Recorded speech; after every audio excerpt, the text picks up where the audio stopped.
Hello everyone, welcome back to my channel. So बहुत दिनों बाद मैं वीडियो बना रही हूँ। देयर आर मैनी रीजंस और कभी after exam I will tell you कि क्या हुआ है। बहुत लंबी कहानी है। वैसे गॉसिप के लिए ये यूट्यूब चैनल नहीं है, लेकिन there are things that you should know and after exam I will keep you updated कि स्लेट से रिलेटेड। और फिर देयर आर मैनी एग्जाम जो आसाम में कंडक्ट करते हैं और देयर आर मैनी थिंग्स। तो मैं आप स्लेट के जब एग्ज़ाम ख़त्म होगा आपका, उसके बाद ही हम वो सारी चीज़ें डिस्कस करेंगे, क्योंकि इस टाइम पे कोई भी डिस्ट्रैक्शन होना या फिर ऐसी कुछ भी चीज़ें आपके दिमाग में आना बिल्कुल ही गलत है। मे बी आपको डिमोटिवेट भी कर सकती है और बहुत लोगों को मोटिवेट भी कर सकती है। ठीक है, सो देयर आर थिंग्स जो मैं आपको एग्जाम के बाद बताऊंगी। तो तब तक आप ये एक्चुअली मैंने कहीं कहीं से ये कुछ क्वेश्चंस लाए हुए हैं जो आपको हेल्प करेंगे शायद, क्योंकि कुछ ही दिन बचे हुए हैं and I am very sorry, क्योंकि मेरे पर्सनल रीजन के लिए मैं थोड़ा सा गायब हो गई थी। ठीक है, तो ये सारी क्वेश्चंस हैं यहाँ पे, मैं एक के बाद एक आपको डिस्प्ले कर दूंगी। आप ये सारे क्वेश्चंस करने की कोशिश कीजिएगा, क्योंकि इतना टफ तो नहीं होगा इसका आंसर ढूंढना। एंड आई थिंक आपको सही आंसर तक आप पहुंच जाएंगे इस इधर ये जो ऑप्शंस है इसके थ्रू पे। ठीक है, तो चलिए बताती हूँ मैं आपको क्या करना है। तो सबसे पहले ट्राई कीजिए ये पहला वाला क्वेश्चन, ये पहला वाला क्वेश्चन। ठीक है, जिनके लिए नया है ये यूट्यूब ये चैनल, उनको मैं बता देती हूँ। मैं स्लेट के क्वेश्चन सॉल्व करवाती हूँ और थोड़ा सा कुछ इन्फॉर्मेशन थोड़ा थोड़ा इधर उधर का बता भी देती हूँ स्लेट का। PYQs पे हम ज़्यादा फोकस करते हैं और मेरा एक टेलीग्राम चैनल है, वहाँ पे आप ज्वाइन कर सकते हैं। और PYQs जो है उससे हमने काफ़ी सारे देखे हुए हैं अभी यहाँ 2023 और 2022 के शायद हमने देखे हैं। 2025 के तो मैंने बहुत पहले ही अपलोड कर दिए थे। आप उस सारे वीडियोस को आप देख सकते हैं। एग्जाम के लास्ट मिनट पे आपको अभी इस काम आ जाएगा, क्योंकि अभी तक आपने पढ़ ली होगी। तो ये कुछ हम मॉक तो नहीं कहेंगे, शायद इन क्वेश्चन से आप अवेयर नहीं है, तो ये क्वेश्चंस को एक बार अटेम्प्ट कीजिए करने के लिए। ठीक है, ये थोड़ा सा स्लेट के स्टैंडर्ड से मिलता जुलता ही है। मे भी थोड़ा सा टफ लगे आपको, लेकिन आई सजेस्ट यू आप ये क्वेश्चंस को करें। थोड़ी सी स्पेलिंग के मिस्टेक्स हो सकती है, क्योंकि मैंने टाइप करने के लिए अपने छोटे से भाई को दिया था। ठीक है, तो सबसे पहले try solving this question. One of the following is very essential activity before execution of any developmental projects. So these are your 4 options. कीजिए, सॉल्व करने की कोशिश कीजिए। आंसर मैं इस वीडियो पे नहीं बताऊंगी, क्योंकि मुझे लगता है कि शायद आपको पता होनी चाहिए सारों के आंसर्स। अगर नहीं पता है आप अपने नोट्स पे जाइए, वापस रिवाइज कीजिए। आई थिंक तब आपको पता चलेगी, ठीक है, कि क्या है। तब आपको इससे क्या हो गया, आप नोट्स पे वापस आप नोट्स पढ़ भी सकते हैं, वापस आप नोट्स को रिवाइज करना भी हो जाएगा। तो वीडियो को पॉज कर लीजिए, पहला क्वेश्चन ट्राई करिए करने के लिए।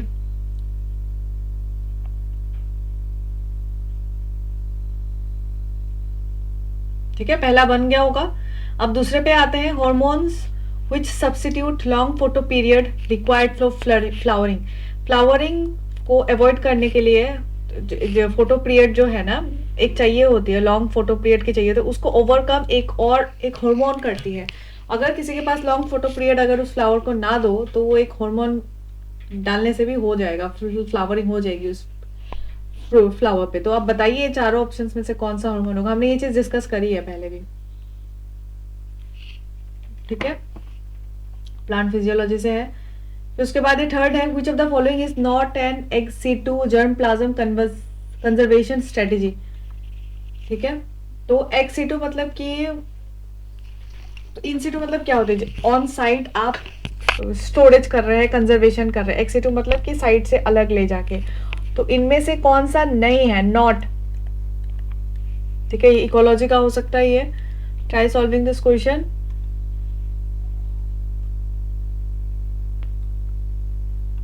ठीक है, अब ये फोर्थ पे आते हैं। फोर्थ पे which of the following phosphorylated compounds on hydrolysis will yield highest amount of energy. देखिए ये ओके, सो इनमें से कौन सा ये भी फॉस्फोराइलेटेड है। 6 नंबर पे यहाँ पे फॉस्फेट लगे हुए। ATP पे भी फॉस्फेट होते हैं। 1 पोजीशन और 3 पोजीशन दोनों पे ही फॉस्फेट होते हैं। फिर फॉस्फोइनोल पाइरुवेट इधर पे भी होते हैं। तो आप बताइए, फॉस्फोइनोल पाइरुवेट पे आप देख लीजिएगा। ठीक है, आप ग्लाइकोलाइसिस आप देखते हैं, नीचे पाइरुवेट लास्ट में होती है, उसके ऊपर पहले फॉस्फोइनोल पाइरुवेट होती है। तो आप इसको याद कीजिए, रिकॉल कीजिए यहाँ पे हम एटीपी पहले यहाँ पे पहले स्टेप्स में कंज्यूम होती है, क्या यहाँ पे एटीपी रिलीज होती है, ये सब आपको ध्यान देनी है। तो हाईएस्ट अमाउंट ऑफ एनर्जी कौन सा फॉस्फोराइलेटेड कंपाउंड यहाँ पे रिलीज करेगी, क्योंकि हमने देखा होता है ना फॉस्फेट ऐड होती है, फिर फॉस्फेट रिलीज होती है, फिर ऐड होते पे रिलीज होती है, तो जहां जहां रिलीज होती है वहां पे ज्यादा फॉस्फेट ही होगा। तो इकट्ठे जिसमें ज्यादा एनर्जी होगी, मतलब कि जहां पे ज्यादा नंबर ऑफ फॉस्फेट्स होंगे, उसको हम क्या करते हैं, highest amount of energy consider करेंगे। तो बताइए कौन से कंपाउंड में है।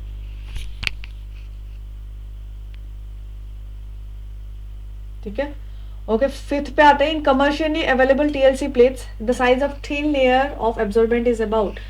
अब उस क्रोमेटोग्राफी करते हैं आप, क्रोमेटोग्राफी में एक ऐसे करके शीट सी होती है जो आपको कॉलेजेस में अवेलेबल होती है, वो ऑलरेडी रेडीमेड होती है। ठीक है, तो ये जो एब्जॉर्बेंट है, जो ये एब्जॉर्ब करती है, उसका जो एक थिन लेयर होती है, उसका साइज कितना होता है, आपको ये क्वेश्चन पूछा गया है। ये टेक्निक से है, ये क्वेश्चन सॉल्व कीजिएगा, बन रहा है तो ठीक है।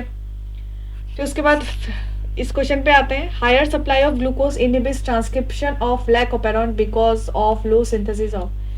हमें पता होता है कि ग्लूकोज और एक कंपाउंड होती है, वो एक दूसरे को एंटागोनिस्ट का रोल प्ले करती है। तो जहां पे ग्लूकोज ज्यादा हो गया तो कुछ एक कंपाउंड होती है, ठीक है, तो अगर हम ग्लूकोज ज्यादा दे दें तो ट्रांसक्रिप्शन किस of lac operon because of low higher supply of glucose inhibits transcription of lac operon. अगर हमने ग्लूकोज ज्यादा दे दी तो लैकोपेरॉन का ट्रांसक्रिप्शन लो हो जाएगा।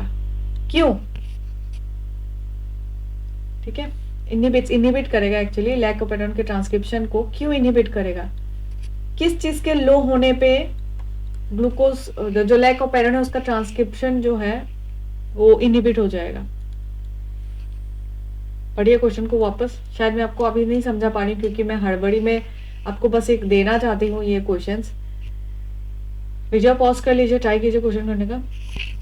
फिर उसके बाद नेक्स्ट है, androgenesis in plants refers to.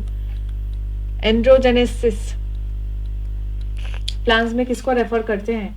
अब एंड्रोजेन है, आपको पता होगा ये मेल का ही होगा। अब आगे आप देख लीजिएगा, एंथर है, ये सारे क्या है उसमें से आप देख लीजिए। अपना बोटनी वाले को तो ये चुटकियों में सॉल्व हो जाना है। पॉज कीजिए वीडियो, ये क्वेश्चन कीजिए। फिर उसके बाद है next, which of the following statements is not true for satellite DNA. Satellite DNA का डेफिनेशंस होते हैं कुछ, क्या होते हैं? तो सैटेलाइट डीएनए के लिए जो भी है, इनमें से कौन सा ट्रू नहीं है? नॉट ट्रू बोला गया है, कौन सा ट्रू नहीं है? ठीक है, फिर a hybrid operon in constructed by fusing the structural gene of tryptophan operon and operator region of, ये यहाँ पे ना लैक ऑफ होना चाहिए, ऑफ, ठीक है, of lac operon. Efficient expression of this chimeric operon will require glucose. तो अगर इस काइमेरिक, देखिए क्या होता है, एक हाइब्रिड बनाया गया, ठीक है, bye fusion of structural gene. Tryptophan operon का क्या होती है, वहां पे स्ट्रक्चरल जीन होती है ना, ABCD कुछ तो होती है ट्रिप्टोफैन ओपेरॉन का। फिर और उसके बाद प्रोमोटर रीजन ऑफ लैकोपेरॉन, तो यहाँ पे लैकोपेरॉन का प्रोमोटर रीजन, इनका हाइब्रिड बनाया गया। लैकोपेरॉन का स्ट्रक्चरल जीन क्या था? XYZ था, ट्रांसएसिटाइलेज, ग्लूकोसाइडेज और एक था ना बीच में परबिएज। तो ये सबका, वैसे तो लैकोपेरॉन का ये क्या होता है, इनका प्रोमोटर लैकोपेरॉन का ये होना चाहिए, लेकिन हमने एक हाइब्रिड बनाया जिसमें से लैकोपेरॉन का प्रोमोटर हमने उठा लिया, स्ट्रक्चरल जीन हमने ट्रिप्टोफैन ओपेरॉन का उठा लिया, ठीक है। तो efficient expression of this chimeric operon will require, तो इसका सक्सेसफुल एक्सप्रेशन होने के लिए क्या चाहिए होगा? Presence of both lactose and glucose, absence of lactose and presence of glucose, presence of both lactose and tryptophan. तो ये देख लीजिए इसमें से क्या हो सकता है, ठीक है। आ जाएगी ये करना, इसमें कुछ कमी है शायद क्वेश्चन पे तो मुझे बता दीजिएगा इसके ऑप्शंस में, क्योंकि यहाँ पे 3 ही दिए हैं और यहाँ मैं सोच भी नहीं पा रही हूँ इसका आंसर। सोच भी मतलब क्या, इसको सॉल्व करना पड़ेगा, इसको देखेंगे कि क्या कम होने से, लैक्टोज कम होने से ग्लूकोज ज्यादा हो रहा है या कम हो रहा है, फिर केम का भी रोल आ जाता है। देयर आर मेनी थिंग्स, सो आप ट्राई सॉल्विंग दिस क्वेश्चन। उसके बाद नेक्स्ट पे आते हैं, ATP can be formed from ATP by direct transfer of phosphoryl group from phosphoenol pyruvate. Such type of reaction is called. So ATP ATP हम form कर सकते हैं किससे, ADP से, ठीक है, बाय डायरेक्ट। तो फोस्फोइनोल पाइरुवेट से हम यहाँ से जो फॉस्फेट है इसका फॉस्फेट चुरा के हम अगर इसको दे दे तो ये ATP फॉर्म हो जाएगा। Such type of reaction is called, इस रिएक्शन को क्या कहते हैं, फोटोफोस्फोराइलेशन कहते हैं। क्या इसमें लाइट का यूज हो रहा है? बाकी देखिए और हिंट नहीं देंगे हम। 4 ऑप्शन है, try solving this question. Fourth है which of the following viruses has DNA as its genome. तो वायरसेस में आपको पता होता है DNA RNA दोनों होंगे। अब RNA हम मोस्टली कंसिडर करते हैं, ठीक है। तो इसमें से कौन से वायरसेस में DNA जीनोम के तौर पे होता है, आप ट्राई कीजिए इस क्वेश्चन को सॉल्व करने की। तो आई थिंक यहाँ पे ही हमारा सारा हो गया है, और मैं आपको क्वेश्चंस आई थिंक और अगर मिले कुछ लॉजिकल थोड़ा सा स्मार्ट क्वेश्चंस मिले तो मैं आपको डेफिनेटली वीडियोस पे यहाँ ले आऊँगी। Try solving this question and पढ़ लीजिए जो भी है, जूलॉजी बॉटनी वाले अच्छे से पढ़िए, बाकी तो है ही हम, ठीक है। और एंड आई होप अपने पार्ट 1 के लिए अच्छे से वीडियोस देख रहे हैं। डेली रेगुलर 1 घंटा आप यूट्यूब के वीडियोस को दीजिए। मैं पहले भी बोल चुकी हूँ, मैंने टेलीग्राम चैनल पे भी ये फिर से बोला हुआ है।